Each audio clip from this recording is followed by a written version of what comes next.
தூத்துக்குடியில் உள்ள பழமையான பாகம்பிரியாள் உடனுறை சங்கர ராமேஸ்வரர் ஆலயத்தில் சித்திரை திருவிழா கடந்த 14ஆம் தேதி கொடியேற்றத்துடன் துவங்கி வெகு சிறப்பாக நடைபெற்று வருகிறது.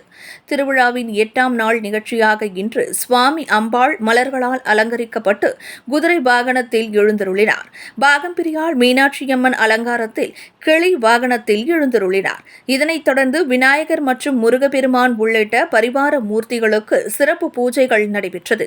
இதனைத் தொடர்ந்து சுவாமி அம்பாள் பரிவார மூர்த்திகளின் வீதி உலா நடைபெற்றது. இதில் ஏராளமான பக்தர்கள் கலந்து கொண்டனர்.